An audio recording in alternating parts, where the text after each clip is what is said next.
38절부터 그리고 19장 16절까지 말씀을 통하여서 보라 너희 왕이로다 라는 말씀으로 한번 우리가 본문의 내용을 살펴보려고 합니다. 자, 지난 시간에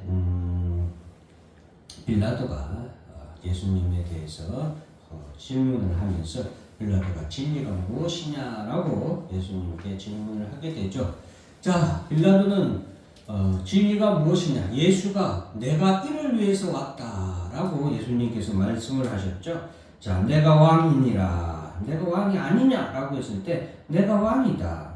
그런데 내가 이를 위해서 태어났고 이를 위해서 왔다. 진리에 대하여 증언하기 위하여서 왔다.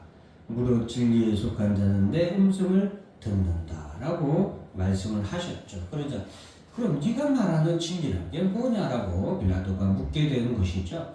그 질문에 대해서 성경은 따로 말씀을 예수님께서 말씀을 하지 않은 것으로 기록됩니다. 예수님이 말씀하신 진리란 무엇입니까?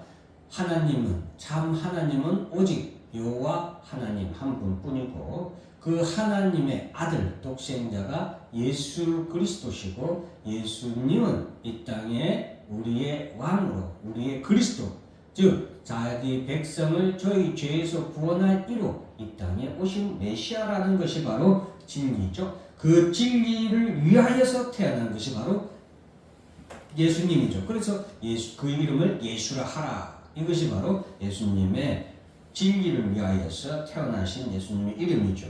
그리고 이를 위하여 세상에 왔다. 즉 십자가에 못 박혀 죽으시기 위해서 이 땅에 오셨죠. 그것이 바로 그리스도의 태어나신 사명이죠. 그래서 예수님은 그리고 진리에 대하여 예수 그리스도를 믿는 자마다 하나님 앞에서 심판을 받지 아니하고 구원을 얻게 된다. 죄사함과 구원을 얻게 된다. 이것이 바로 진리에 대하여 증언하러 이 땅에 오신 것이죠. 빌라도가 진리가 무엇이냐라고 묻는 이 질문의 말씀에 사랑하는 우리 성도 여러분들은 내가 믿는 진리는 내가 붙잡고 있는 진리는 무엇인가 한번 돌아보시기 바랍니다. 자, 이 말을 하고서 유대인들에게 이제 너희를 내가 유대인의 왕을 너희에게 놓아주기를 원하느냐라고 말할 때에 그 유대인들이 아닙니다. 우리는 바라바를 원합니다. 라고 이렇게 소리지는 장면이 나옵니다. 자, 지금 이 빌라도를 통하여서 성경이 우리에게 보여주고자 하는 것이 무엇인가를 우리가 조금 알아야 되겠습니다. 사랑하는 성도 여러분, 이 빌라도는 우리에게 진리가 무엇이냐라는 질문을 던집니다. 진리가 무엇이냐? 예수가 말한 그 진리가 무엇인가를 우리에게 질문을 던지고 39절에 보면은 38절 밑에 보면은 나는 그에게서 아무 죄도 찾지 못하였노라. 빌라도는 예수에게서 아무런 죄도 찾지 못했다라고 말합니다. 지금 이게 반복돼요, 여러분. 계속해서 반복해서 언급을 하고 있거든요. 39절에 보면 어떤 말이 또 언급되어 있냐? 유대인의 왕이라는 단어가 또 계속해서 언급이 돼요. 내가 유대인의 왕이냐라고 질문을 한 베드로의 질문이 39절에서도 내가 유대인의 왕을 너희에게 놓아 주기를 원하느냐. 지금 빌라도는 예수님에 대해서 이 예수가 유대인의 왕이라는 것을 인정하고 지금 질문을 하는 거예요. 지금 그런 것들을 우리가 조금 살펴볼 필요가 있습니다. 자, 그리고 이제 빌라도가 예수를 데려다가 채찍질하더라. 지금 빌라도는 어떤 사람이냐? 우리가 보는 이 빌라도는 예수에게서 죄를 찾지 못하였음에도 불구하고 예수를 데려다가 채찍질하는 악한 죄인이라는 것을 우리가 알 수 있습니다. 예수님은 분명히 죄가 없으신 것을 빌라도도 지금 말하고 있잖아요. 그럼에도 불구하고 예수를 데려다가 채찍질했다. 이 채찍질하는 이것은 십자가에 못 박혀 죽기 전에 죄인에게 채찍질하는 그런 어떤 예행적인 그런 고문이거든요. 그런데 예수를 가다가 예수님에게서 죄를 찾지 못했음에도 불구하고 이렇게 채찍질하고 하는 것은 그리고 군인들이 가시나무로 관을 엮어 그의 머리에 씌우고 자색 옷을 입혔다라고 하는 이런 모든 부분들은 바로 빌라도가 얼마나 이스라엘 백성들 앞에서 예수의 죄를 찾지 못했음에도 불구하고 그가 정치적으로 이스라엘 백성들 앞에서 인기, 지지를 얻기 위해서 하는 행동이라고 볼 수 있겠습니다. 3절에 보면 이르되 유대인의 왕이여 평안할지어다. 자, 이 군사들도 병사들도 유대인의 왕이여 평안할지어다 라고 하면서 조롱하죠. 이 조롱하는 말조차도 하나님은 예수가 누구라는 것을, 유대인의 왕으로 이 땅에 오신 분이라는 것을 증거하고 있는 것을 우리가 기억해야 되겠습니다. 자, 그러면서 14절 말씀에도, 4절 말씀에도 하반절에 보면은 너희에게 이 사람을 데리고 너희에게 나오나니 이는 내가 그에게서 아무 죄도 찾지 못한 것을 너희로 알게 하려 함이로다, 이렇게 말하고 있죠. 그래서 지금 빌라도가 계속해서 우리에게 반복적으로 전하는 내용은 무엇입니까? 예수가 유대인의 왕이라는 사실과 그는 아무런 죄도 짓지 않은, 점도 없고 흠도 없는 하나님의 어린 양 예수라는 것을 우리에게 반복적으로 말씀해 주고 있습니다. 하나님은 우리가 이와 같은 빌라도의 모습을 통하여서 그리고 빌라도를 통하여서든 그 로마 병사들을 통하여서든 하나님께서는 악인이라도 하나님의 뜻대로 사용하시는 하나님이시라는 것을 우리가 기억해야 되겠습니다. 하나님께서는 이 세상 만물의 주인이십니다.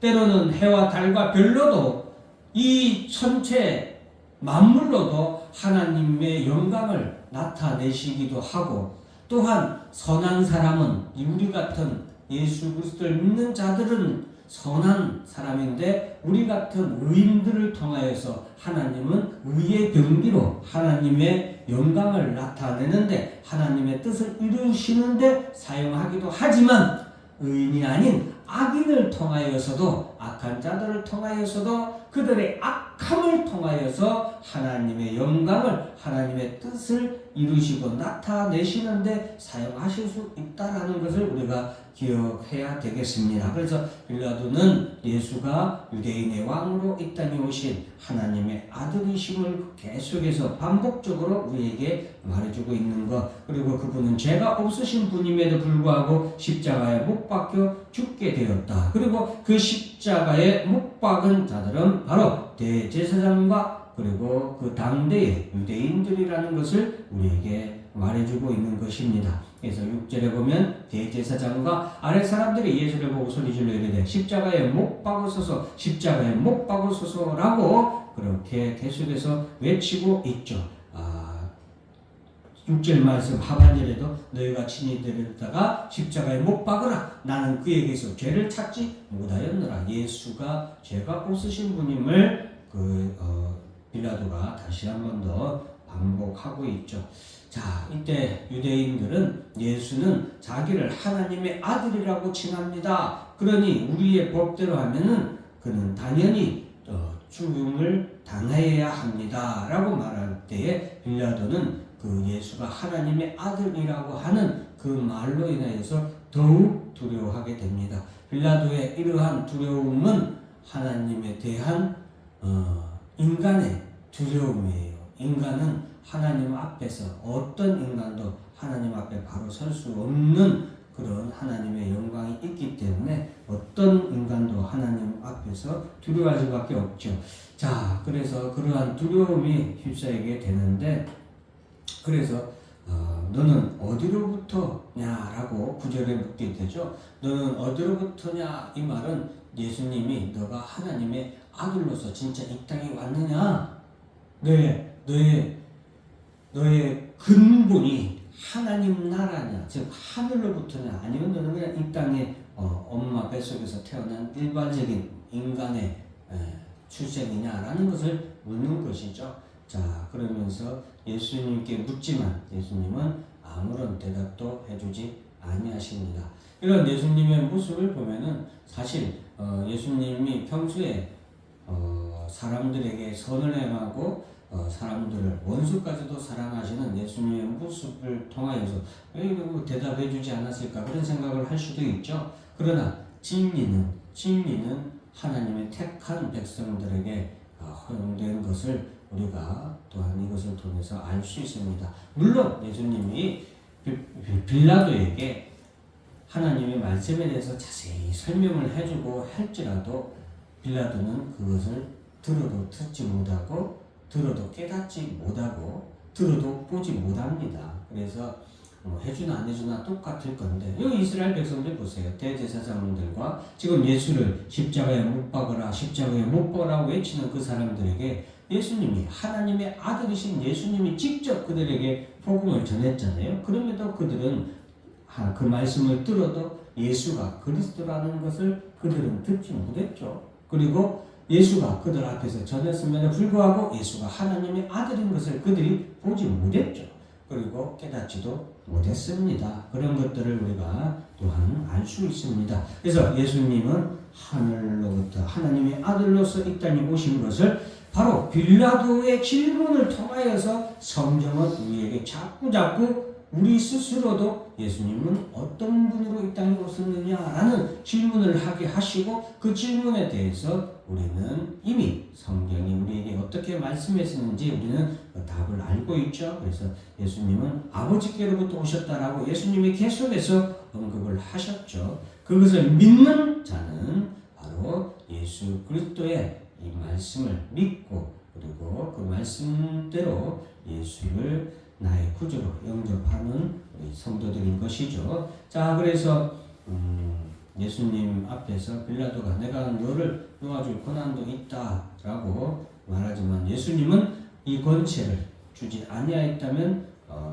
너에게 주지 아니하였다면은 넌 그런 권한도 없었을 것이다라고 말씀하시면서 나를 내게 넘겨준 자의 죄가 더 크다. 즉 이스라엘 백성들의 죄가 지금 빌라도의 죄보다 더 크다라고 말하지만 여기서 알아야 되는 것은 이스라엘 백성들의 죄가 더 크고 무거운 죄지만 빌라도도 죄인이다라는 것을 우리에게 또한 말씀해 주고 있는 것이죠. 결국 빌라도는 이스라엘 백성들이 내가 가이사의 충신이라면 예수를 십자가에 못 박아야 된다라는 이스라엘 백성들의 외침으로 말미암아 빌라도는 결국에는 예수를 십자가에 못 박는 그런 재판으로 이어가게 되는 것입니다. 판결을 내리게 되는 것이죠. 14절의 말씀에도 이날은 유월절의 준비일이요 때는 제6시라 빌라도가 유대인들에게 이르되 보라 너희 왕이로다 라고 그는 이 재판석, 자, 이 의미가 있죠. 지금 재판석을 깔았다 이 말이죠. 판결을 내리는, 최종 판결을 내리는 재판석을 깔았어요. 그리고서 그 재판석 위에서 그가 내린 첫 번째 판결은 보라 너희 왕이로다 라는 판결을 이스라엘 백성들에게 말하는 것을 우리에게 보여주고 있습니다. 그래서 오늘 제가 제목으로는 보라 너희 왕이로다. 빌라도의 악한 재판관, 불의한 재판관이지만 그런 재판관을 통하여서 하나님께서 내린 첫 번째 판결은 보라 너희 왕이로다. 즉 이스라엘의 유대인의 왕으로 이 땅에 오신 예수 그리스도를 우리에게 말씀해 주고 있습니다. 그러나 그들은 소리질러 없이 하소서 즉 죽이 십자가에 못 박아 죽이소서라고 말합니다. 내가 너희 왕을 십자가에 못 박으리라. 대제사장들이 대답하되 가이사 외에는 우리에게 왕이 없나이다. 예수님께서 사도 요한이 예수님이 이 땅에 빛으로 오셨고 왕으로 오셨지만 영접하는 이가 아무도 없었다라고 하신 요한복음 1장의 말씀처럼 이스라엘 백성들은 이 땅에 이스라엘의 왕으로 오신 예수 그리스도를 그들은 영접하지 아니하였죠. 그러나 기억하시기 바랍니다. 예수 그리스도를 믿는 자마다 그를 왕으로 나의 구주로 영접하는 자마다 이스라엘의 하나님의 이스라엘 백성이 되고 하나님의 자녀가 되고 아브라함의 자손이 된다는 이 축복의 복음을 꼭 기억하시면서 오늘도 예수가 나의 왕이로다라는 믿음의 고백을 하는 여러분들 되시기를 주의 이름으로 축원합니다. 기도하겠습니다.